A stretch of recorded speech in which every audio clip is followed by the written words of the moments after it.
Hey,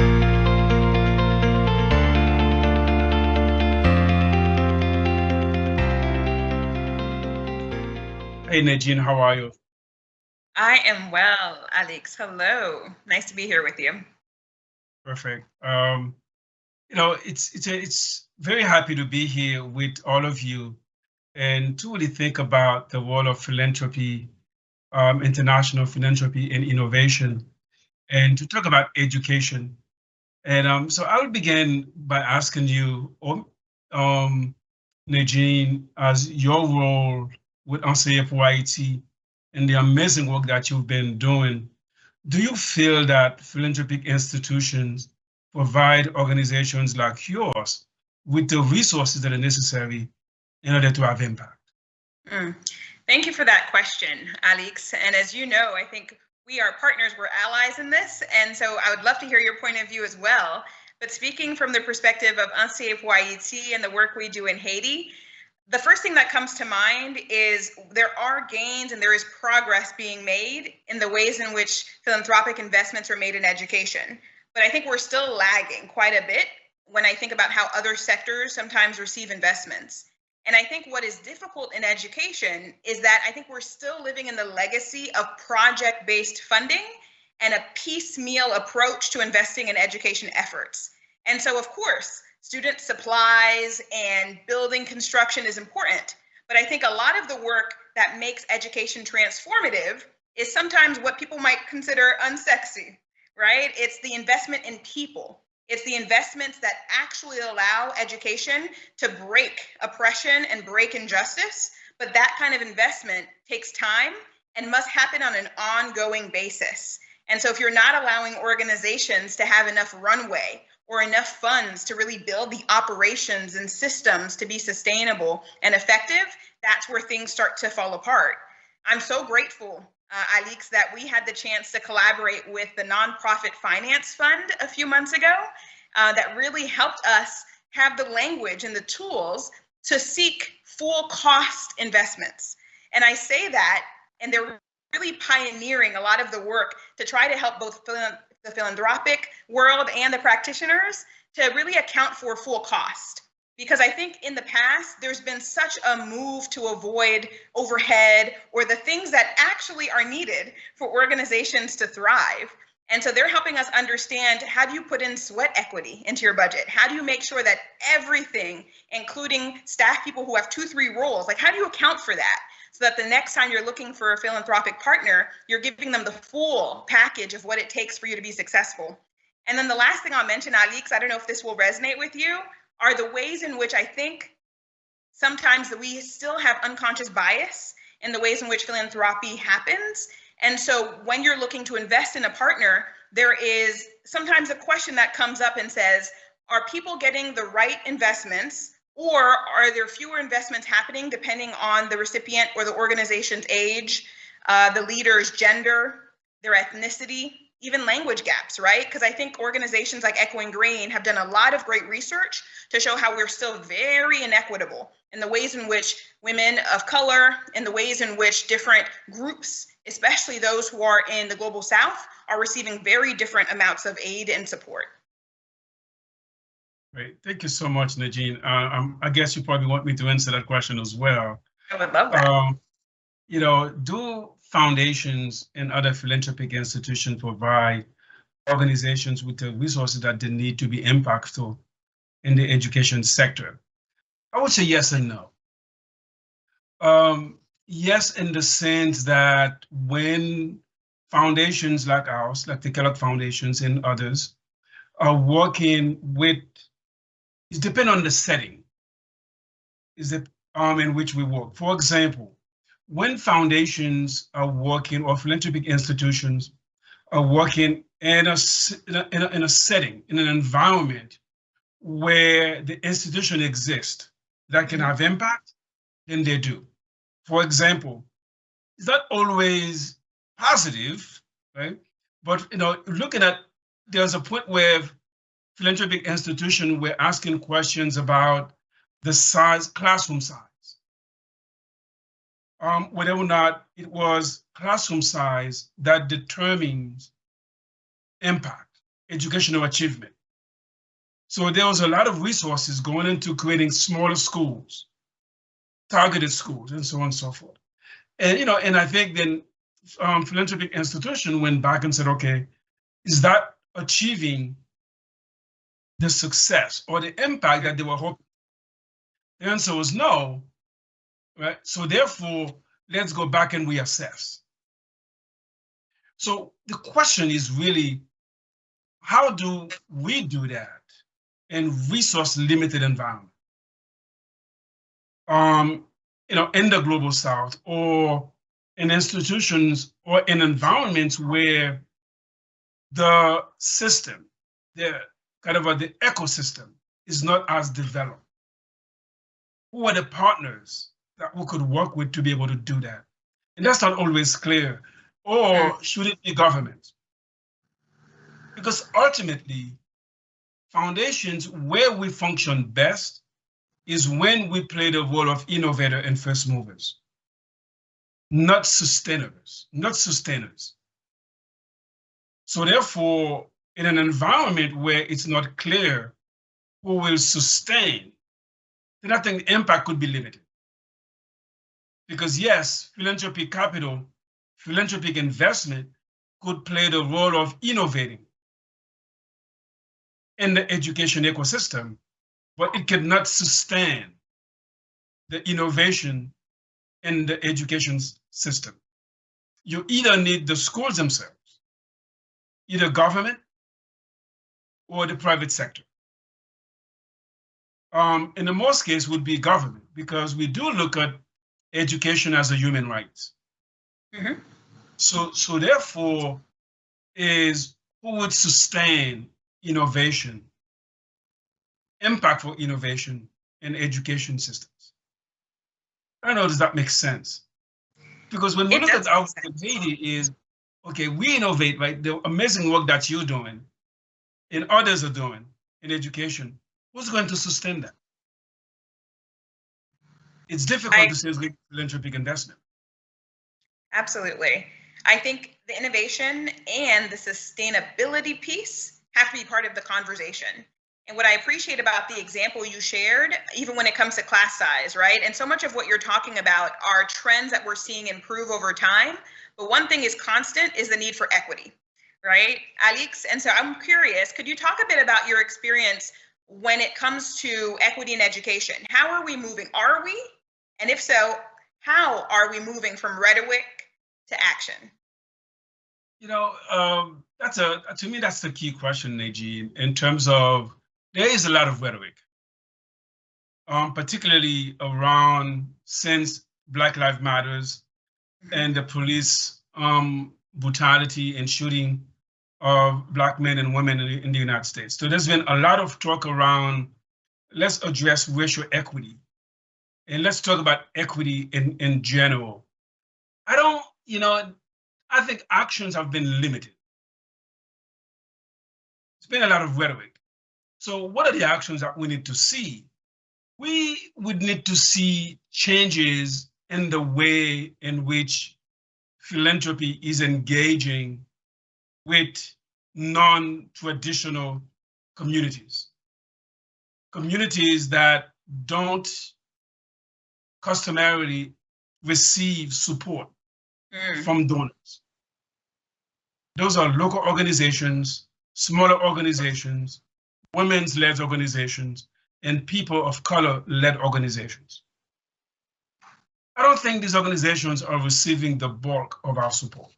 I'm talking about the philanthropic sector. Not only that, I don't think they're receiving the bulk of the support. I also don't think that decision-making practices of change or the people making decisions of change to reflect the rhetoric of equity.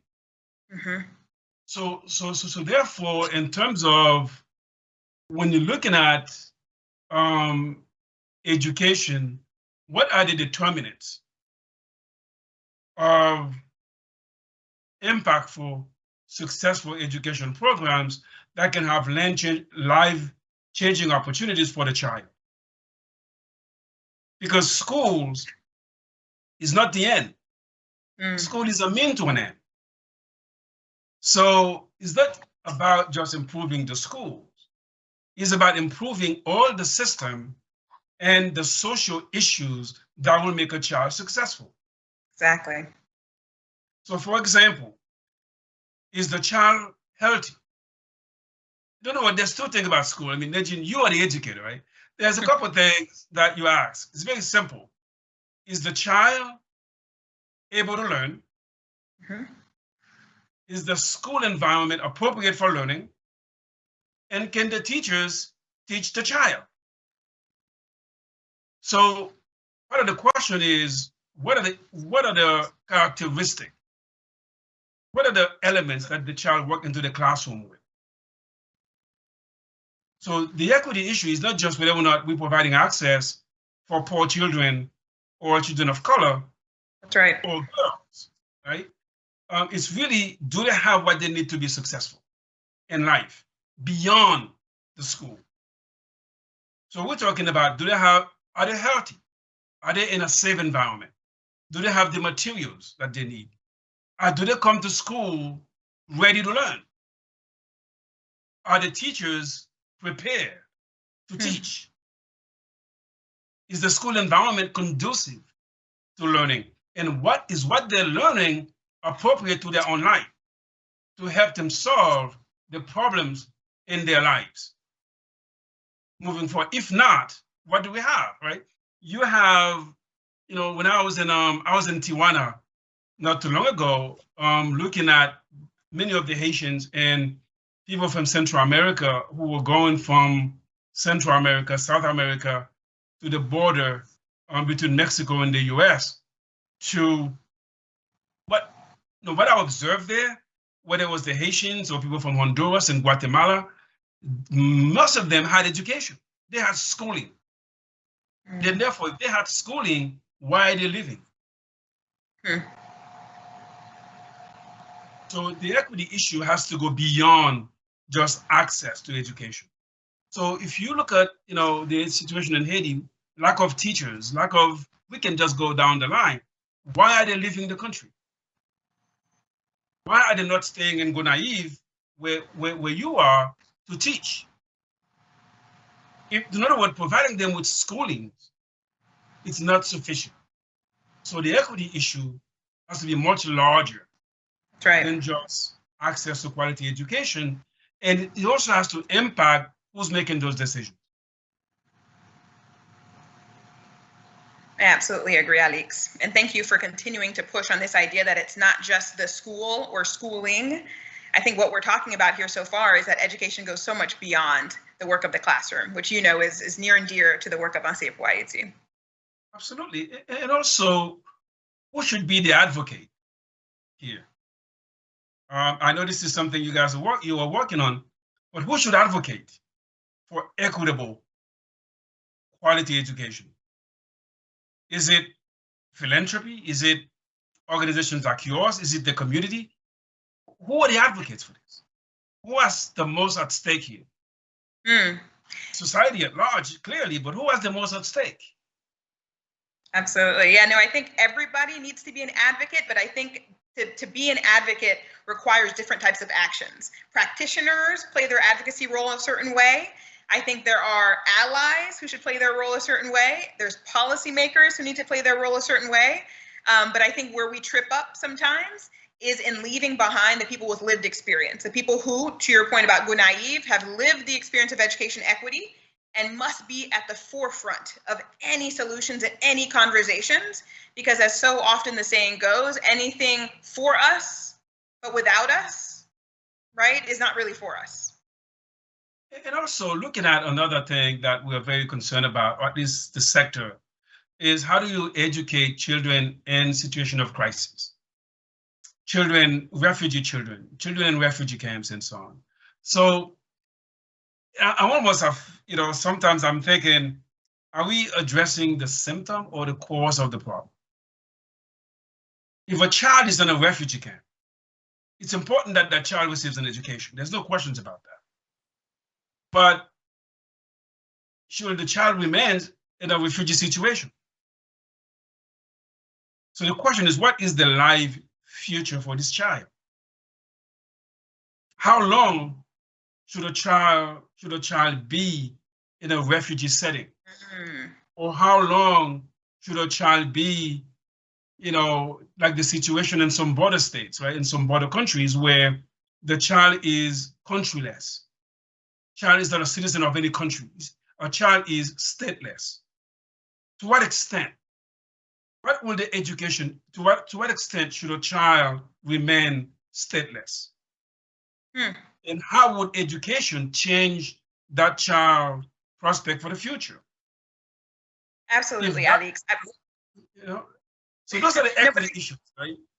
Yeah, no, and I agree. And I think we do ourselves a huge disservice when we think education is about the teacher, the student dynamic, rather than you said it beautifully. Education is a human right, right? And education is happening beyond the K through 12 or the K through 16 years. But the problem is, I don't think we have fully attacked or addressed the fact that education systems are inequitable by design.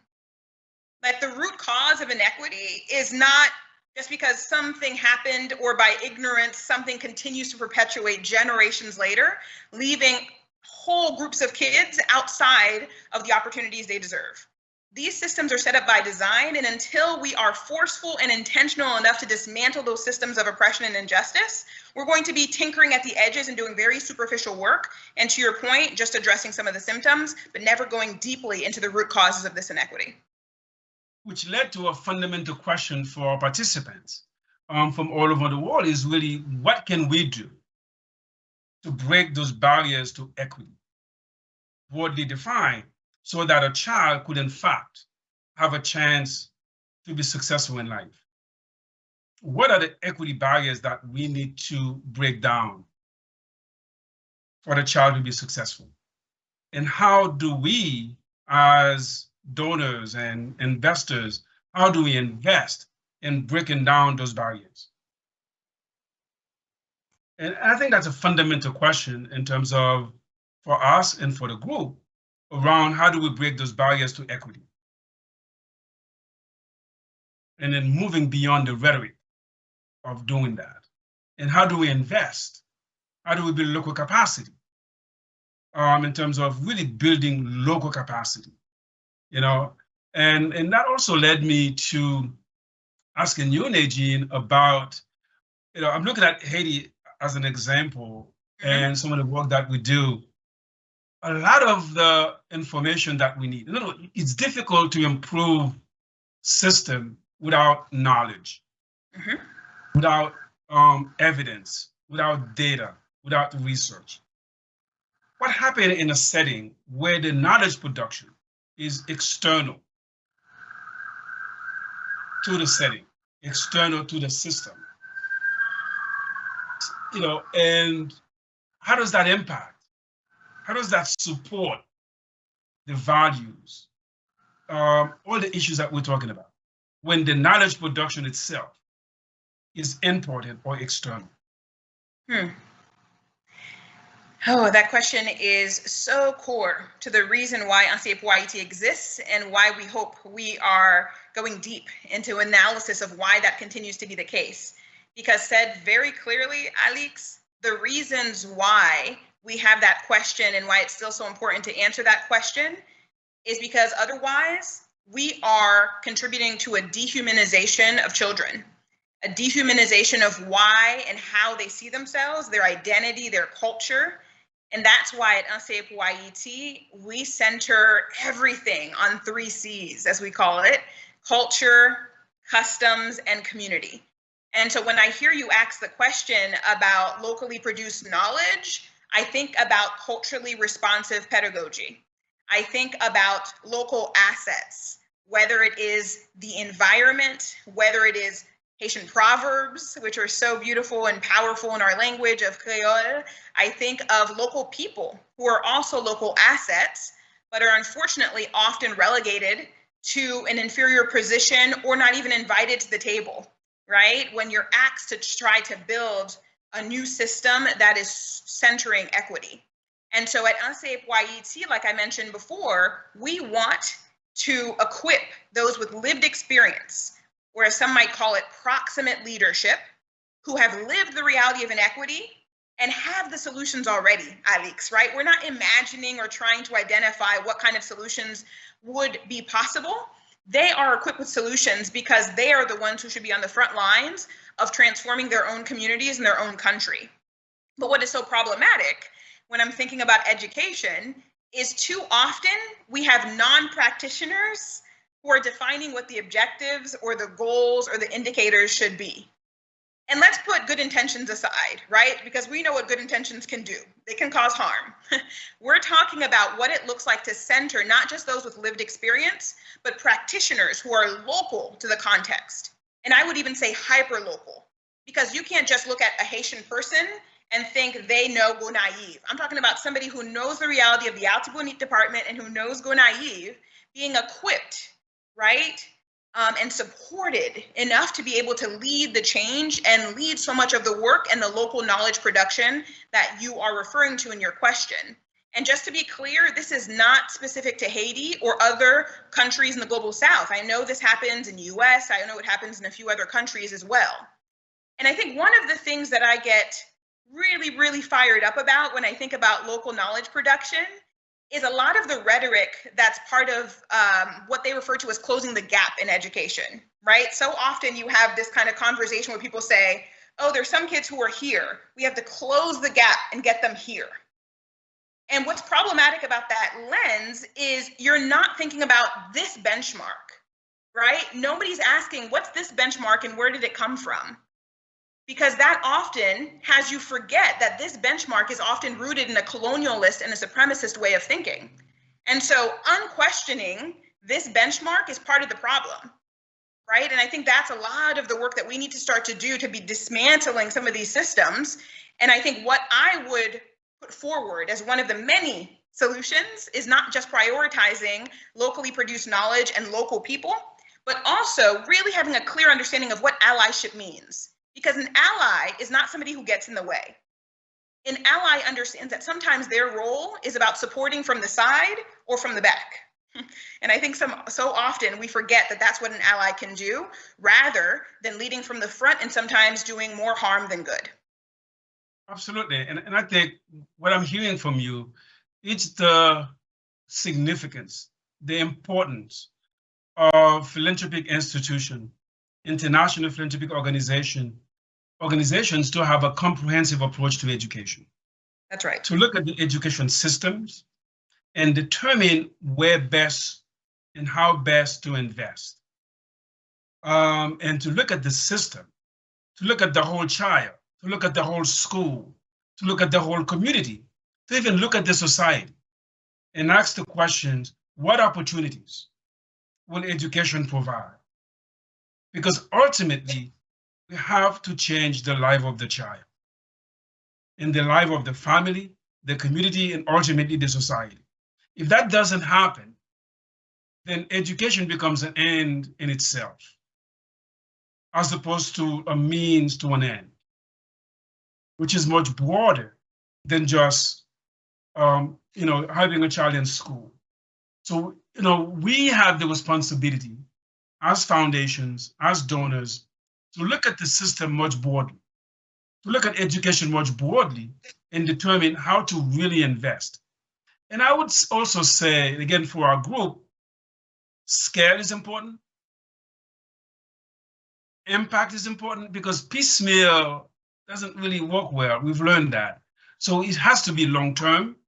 It has to be at scale. It has to be impactful. It has to be comprehensive and participatory. So with that, I don't know, Nedgine, if you have any suggestions for our groups and our colleagues from around the world on some of these issues. Thank you, Alix. No, it was a pleasure just exchanging with you. And I know that this is just the beginning of our exchange and the beginning of our conversation with our peers and others who are joining us in this session. And so I look forward to getting their questions, honestly, because one of the things we know about education, there's no one way to do it and there's no formula. It's just got to be done with a lot of intent, really systemically, and it has to be done by thinking about equity and justice at the forefront. So thank you again for this time, and I look forward to discussing and receiving the questions. Thank you so much, Nedgine. And I think we have to think about again, the importance of educating girls, I think that's key. Using women in, as in freedom as development is very important. But it is also an opportunity for international philanthropy to reflect on, are we investing the right way? Are we using the right methodology? And are we targeting the right issues? So we need to reflect as well. And to really make determination as to what is it that we are doing that's working well and what we can be doing differently.